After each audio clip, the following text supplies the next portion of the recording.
નમસ્કાર વિદ્યાર્થી મિત્રો, આપણે ધોરણ 10 ની અંદર વિષય વિજ્ઞાનનો અભ્યાસ કરી રહ્યા હતા કે જેની અંદર આપણે અભ્યાસ કરતા હતા પ્રકાશનું પરાવર્તન અને વક્રીભવનનું, જેમાં આપણે વક્રીભવન વિશે ખ્યાલ મેળવતા વક્રીભવનાંક કોને કહેવાય, વક્રીભવન કોને કહેવાય, સાપેક્ષ વક્રીભવનાંક, નિરપેક્ષ વક્રીભવનાંકની આપણે ચર્ચા કરી.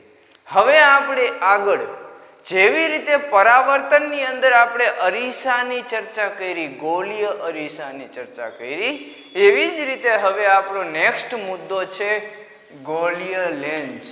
ગોળીય લેન્સ, ગોળીય લેન્સનો પ્રશ્ન પણ એવી જ રીતે જેમ અરીસાની અંદર આપણને પૂછાણો હતો કે ગોળીય અરીસો કોને કહેવાય, તેના પ્રકાર જણાવો, એવી જ રીતે ગોળીય લેન્સ કોને કહેવાય તેના પ્રકાર જણાવો. 2 માર્કની અંદર પ્રશ્ન પૂછાય.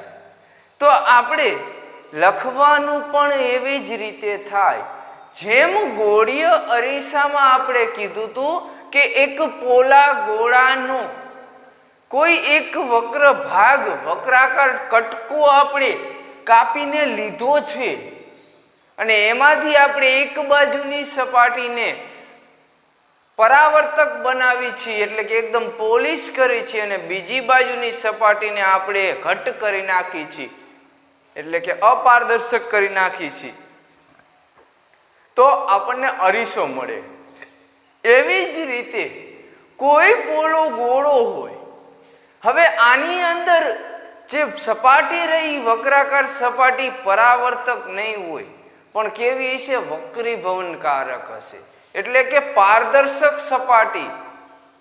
કેવી સપાટી? પારદર્શક સપાટી, કે જે સપાટીમાંથી પ્રકાશનું કિરણ સોંસરું નીકળી જાય, પણ માધ્યમ બદલાય છે એટલે આપણને ખબર છે કે વક્રીભવન થવાનું જ છે, એમાં તો કોઈ ના કઈ નથી એકવાના. માધ્યમ બદલાય એટલે વક્રીભવન થશે, એટલે પારદર્શક સપાટી હશે, એમાંથી કિરણ સોંસરું નીકળશે અને વક્રીભવન પામશે. તો આવી રીતે પોલા ગોળામાંથી પારદર્શક વક્રાકાર સપાટી લ્યો એટલે તમને લેન્સ મળે છે. શું મળે છે? લેન્સ. તો હવે લેન્સ મળે છે, પણ લેન્સની હજી સ્પષ્ટ વ્યાખ્યા શું? તો લેન્સની સ્પષ્ટ વ્યાખ્યા એમ થાય કે એક અથવા બે બંને વક્રાકાર સપાટી ધરાવતા પારદર્શક ભાગને, ગોળાના પારદર્શક ભાગને લેન્સ કહે છે. એટલે કે એક સપાટી, મિનિમમ એક સપાટી વક્રાકાર હોવી જોઈએ. ઓલામાં એક જ સપાટી હતી અરીસામાં, ની વક્રાકાર જ હતી. આમાં એક અથવા બે સપાટી હોય, મિનિમમ 2 સપાટી તો હશે જ લેન્સમાં. તો એ 2 સપાટીમાંથી મિનિમમ એક સપાટી કેવી હોવી જોઈએ? વક્રાકાર હોવી જોઈએ અને પારદર્શક હોવી જોઈએ. વક્રાકાર પારદર્શક સપાટી હોય તો તેને આપણે લેન્સ કહીશું, ગોળીય લેન્સ કહેવાય. જેવી રીતે આપણે પોલા ગોળામાંથી એક વક્રાકાર ટુકડો લીધો હતો ને અરીસાની વાત કરી હતી, એવી જ રીતે પોલા ગોળામાંથી એક વક્રાકાર ટુકડો લો તો તમને લેન્સ પણ મળે, પણ એમાં અરીસામાં એક બાજુ અપારદર્શક થઈ જતું હતું, આમાં કેવું માધ્યમ રહેશે? પારદર્શક માધ્યમ રહેશે. હવે લેન્સના પ્રકારની વાત કરીએ તો જેમ ગોળીય અરીસાના 2 પ્રકાર હતા, એવી જ રીતે ગોળીય લેન્સના પણ 2 જ પ્રકાર છે, અંતર્ગોળ લેન્સ અને બહિર્ગોળ લેન્સ. સેમ ઓલા જેવું જ બહિર્ગોળ લેન્સને અભિસારી લેન્સ પણ કહેવાય, અને આમાં ડબલ ડેકર લેન્સ બહિર્ગોળ લેન્સ પણ કહેવાય. ડબલ ડેકર બહિર્ગોળ લેન્સ 3 નામ થશે: અભિસારી, બહિર્ગોળ અને ડબલ બહિર્ગોળ લેન્સ અથવા ડબલ ડેકર બહિર્ગોળ લેન્સ પણ કહેવાય. એવી જ રીતે અંતર્ગોળ લેન્સ અથવા ડબલ ડેકર અંતર્ગોળ લેન્સ અથવા અપસારી લેન્સ. અપસારી લેન્સ. રેડી? તો લેન્સની વાત કરતા હતા તો જેમ આપણે અરીસામાં કીધું હતું કે પોલા ગોળાનો એક ભાગ છે, એવી જ રીતે લેન્સ કેવી રીતે બને? તો 2 પોલા ગોળા લેવામાં આવે, એમાં કેમ કે એમાં બે સપાટીની જરૂર પડશે, એમાંથી એક વક્રાકાર હોવી જોઈએ. આવી રીતે બે પોલા ગોળા લેવામાં આવે. આ કયું થાય છે? વક્રતા કેન્દ્ર સી. લેન્સમાં હવે બે બે વક્રતા કેન્દ્ર આવશે, બે બે મુખ્ય કેન્દ્ર આવશે, બે બે બસ પૂરું. વક્રતા કેન્દ્ર મુખ્ય કેન્દ્ર ધ્રુવ તો એક જ આવવાનો. તો બે પોલા ગોળામાંથી, અને બીજી રીતે પણ વ્યાખ્યાયિત કરી શકાય કે બે પોલા ગોળાને ભેગા કરતા જે છેદ મળે છે, એનાથી આપણને લેન્સ મળે છે.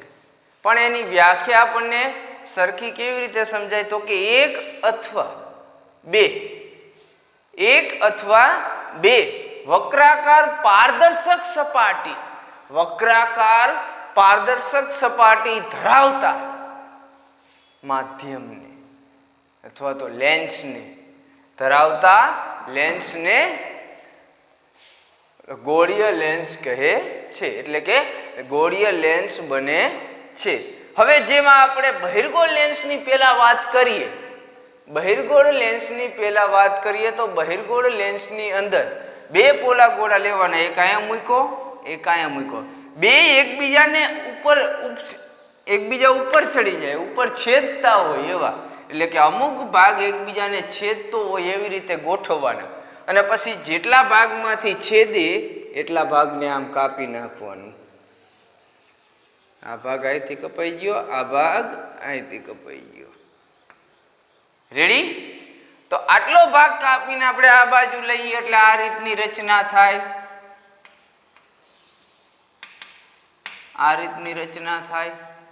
આય પારદર્શક હશે, આય પારદર્શક બે સપાટીને આટલો ભાગ કાપ્યો. ઓલામાં ખાલી આપણે આટલો જ ભાગ કાપતા હતા, એક લેન્સનો જ ભાગ કાપતા. આમાં બે લેન્સનો ભાગ કાપી નાખ્યો અને ઉપાડીને અહીંયા જોઈન્ટ કરીને અહીંયા મૂકી દીધો. તો કેવો લેન્સ બની ગયો? બહિર્ગોળ લેન્સ. કેવો લેન્સ બન્યો? બહિર્ગોળ લેન્સ. બે ભાગ મૂકી દો એટલે શું મળે છે? બહિર્ગોળ લેન્સ આપણને મળી જાય. હવે એવી જ રીતે આ બે ભાગ ઉપાડવાના, પણ આવી રીતે મૂકવાનો. એક ભાગ આમ મૂકવાનો, એક ભાગ આમ મૂકવાનો, અને પછી આ બે ભાગને જોડી દેવાના. એટલે આ કયો બની ગયો? અંતર્ગોળ.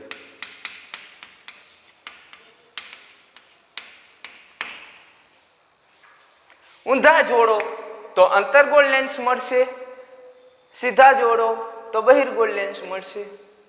હવે તો બહિર્ગોળ લેન્સ અને અંતર્ગોળ લેન્સની વ્યાખ્યા કેવી રીતે આપવી? બહિર્ગોળ લેન્સ અને અંતર્ગોળ લેન્સની વ્યાખ્યા કેવી રીતે આપવી? તો કે જ્યારે બે ગોળાના ભાગને છેદવામાં આવે અને બંને વક્રાકાર સપાટી એકબીજાને સામસામે ગોઠવવામાં આવે અને જોડવામાં આવે તો જે લેન્સ બને તેને આપણે બહિર્ગોળ લેન્સ કહીશું. કેવો લેન્સ કહીશું? બહિર્ગોળ લેન્સ. અથવા તો જે ઉપસેલો ભાગ છે, લેન્સનો ઉપસેલો ભાગ છે એ બહારની તરફ હોય, જે લેન્સનો ઉપસેલો ભાગ બહારની તરફ હોય, આ ભાગ રહ્યો બહારની તરફ હોય તો તેને બહિર્ગોળ લેન્સ કહેવાય. અને જેનો ઉપસેલો ભાગ અંદરની તરફ હોય, વક્ર રહ્યો એ અંદરની તરફ હોય તો એને અંતર્ગોળ લેન્સ કહેવાય. અને વક્ર બહારની તરફ હોય તો બહિર્ગોળ લેન્સ કહેવાય. અથવા તો બે કટકાને ઉલટા જોડી દેવામાં આવે જે લેન્સ બને એ અંતર્ગોળ, અને સીધા જોડો તો બહિર્ગોળ. એટલે વક્રાકાર ભાગ રહ્યો એ બહારની તરફ હોય, બહારની તરફ વક્ર ફેલાયેલો હોય તો બહિર્ગોળ લેન્સ થઈ જાય, અને અંદરની તરફ વક્ર હોય તો અંતર્ગોળ લેન્સ કહેવાય. આની અંદર બંને સપાટી પારદર્શક હશે. અને જો બે વક્ર છે, આ વક્ર, આમાં આ વક્ર, આ વક્ર, બંને સપાટી વક્રાકાર છે તો જે બે સપાટી વક્ર હોય તો એને વક્રાકાર લેન્સ કહેવાય. અને અથવા તો એક સપાટી જ વક્રાકાર હોય, આવી રીતનો લેન્સ હોય તો આને પણ લેન્સ જ કહેવાય. કેમ કે એક સપાટી વક્રાકાર થઈ તો એને પણ લેન્સ કહેવાય. એટલે કે કોઈ પણ એક સપાટી વક્રાકાર હોય, પારદર્શક અને વક્રાકાર હોય તો એને લેન્સ કહેવામાં આવે છે. વક્રરેખા બહારની તરફ ઉપસેલો હોય તો બહિર્ગોળ લેન્સ કહેવાય, અંદરની તરફ ઉપસેલો હોય તો અંતર્ગોળ લેન્સ કહેવાય. કમ્પ્લીટ. હવે જેમ બહિર્ગોળ અરીસાને આપણે અભિસારી અરીસો કહેતા હતા ને? નહોતા કહેતા. અહીંયા હવે આમાં જુઓ, બહિર્ગોળ અરીસો હતો એને આપણે અપસારી હતો, કેમ કે એમાં કેન્દ્રો વિકેન્દ્રિત થતા હતા. અરીસામાં અરીસો, બહિર્ગોળ અરીસો તો એ એક જગ્યાએથી છૂટા પડતા હોય એવો આપણે આભાસ કરવાનો હતો, તો એને અપસારી કહેતા. પણ અહીંયા બહિર્ગોળ લેન્સની અંદર હકીકતમાં કેન્દ્રિત થશે, અરીસાની અંદર કેન્દ્રિત થતું નહોતું. સમાંતર કિરણો આપતા હતા તે કેન્દ્રિત થતું નહોતું. પણ અહીંયા બહિર્ગોળ લેન્સમાં કિરણો વાસ્તવમાં કેન્દ્રિત થશે એટલા માટે, એટલે કે એક જગ્યાએ કેન્દ્રિત થતા હોય એવું લાગે છે એટલા માટે આને બહિર્ગોળ લેન્સ કહીશું. એને અભિસારી લેન્સ એટલા માટે કહેવામાં આવે છે કે કેન્દ્રિત થતા થાય છે, હકીકતમાં કેન્દ્રિત થાય છે એટલા માટે એને અભિસારી, બહિર્ગોળ લેન્સને અભિસારી લેન્સ પણ કહેવામાં આવે છે. અને અંતર્ગોળ લેન્સ હશે તો એમાં હકીકતમાં કિરણો કેન્દ્ર પાસે કેન્દ્રિત થતા હોય એવો વાસ્તવમાં નહીં બને, પણ વિકેન્દ્રિત થશે. ઉલટું ઓલામાં જેમ બહિર્ગોળ અરીસામાં હતું એવું અહીંયા અંતર્ગોળ લેન્સમાં થાય. એટલા માટે કે અહીંયા જ્યારે કિરણો આપાત કરવામાં આવશે, આમ સમાંતર કિરણો આપાત કરવામાં આવશે ત્યારે એ આવી રીતે જાય.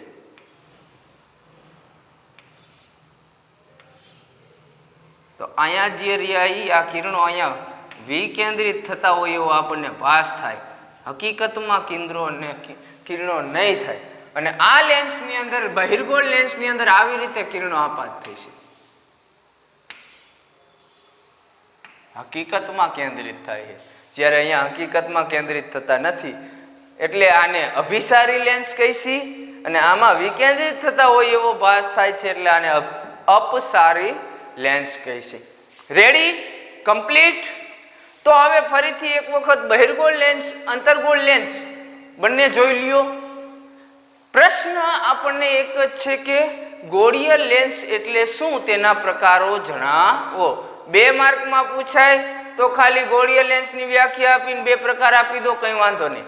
3 માર્કમાં પૂછાણું તો 2 વ્યાખ્યા લખવી પડે, પેલા આની લેન્સની વ્યાખ્યા લખવી પડે, પછી બંને પ્રકાર લખવાના અને બંને પ્રકાર વિશે ટૂંકમાં સમજાવવાનું. એટલે કે એક એક મુદ્દો વ્યાખ્યાનો લખવાનો ને એક એક આકૃતિ દોરી નાખવાની, વ્યાખ્યા અલગ નાખવાની, આકૃતિ દોરી નાખવાની ને થોડુંક સમજાવી દેવાનું. અને બહિર્ગોળ લેન્સ અને અંતર્ગોળ લેન્સ અલગથી પણ 2 માર્કમાં પૂછાય કે બહિર્ગોળ લેન્સ વિશે સમજાવો અથવા અંતર્ગોળ લેન્સ વિશે સમજાવો. એટલા માટે આપણે પ્રશ્ન તો આખો લખવાનો, આખો તૈયાર કરવાનો. એટલે આમાં એક પ્રશ્ન આપણે નીકળો, કયો પ્રશ્ન નીકળો? ગોળીય લેન્સ એટલે શું, તેના પ્રકારો જણાવો અથવા સમજાવો. અથવા ડાયરેક્ટ પ્રશ્ન પૂછે ગોળીય લેન્સ વિશે સમજાવો, 3 માર્ક. તો આપણે આટલું લખી, જેમાં ગોળીય લેન્સની વ્યાખ્યા, પછી 2 પ્રકારો, બહિર્ગોળ લેન્સ, અંતર્ગોળ લેન્સ, અને અંતર્ગોળ લેન્સને એને સમજાવી દેવાના, અંતર્ગોળ લેન્સ અને બહિર્ગોળ લેન્સને સમજાવી દેવાના. હવે આપણને ખબર પડી છે કે લેન્સ કેવી રીતે બને, તો કે આ ખબર છે કે 2 પોલા ગોળાને ભેગા કરીને જોઈન્ટ કરીને આટલો ભાગ થાય એ કાપી નાખ્યો એટલે આપણને લેન્સ મળ્યો. આને જો આમ નામ જોડી દો તો બહિર્ગોળ લેન્સ બની જાય, અને ઉલટા કરીને જોડો તો અંતર્ગોળ લેન્સ બની જાય. રેડી? કમ્પ્લીટ. હવે આના પછીનો ટોપિક આપણે જોવાનો છે. આના પછીનો ટોપિક છે કે જે આ લેન્સ છે, જેમ આપણે અરીસામાં એના બધા જે પ્રોપર્ટીઝ આપણે જોઈએ એની, કે જે વક્રતા ત્રિજ્યા જોયું, વક્રતા કેન્દ્ર જોયું, વક્રતા બિંદુ જોયું, જે એના જે સંજ્ઞાઓ જોઈ, એની વ્યાખ્યા જોઈ, તો એવી જ રીતે આપણે લેન્સની અંદર પણ એ સાથે 7 વ્યાખ્યાઓનો ફરીથી લેન્સની રીતે અભ્યાસ કરવાનો છે. આમ જોવા જઈશો તો થોડું એના જેવી જ વ્યાખ્યા આવશે, પણ સ્થાન થોડા ઘણા બદલાણા હોય છે, એટલે એ ખાસ ધ્યાન રાખવાનું. એમાં મુખ્ય અક્ષની વ્યાખ્યા હોય તો ભાઈ મુખ્ય અક્ષની એક જ વ્યાખ્યા રહે, એ બદલાય નહીં. વક્રતા કેન્દ્ર પણ એ જ રહે, વક્રતા ત્રિજ્યા પણ એવી જ રીતે રહે.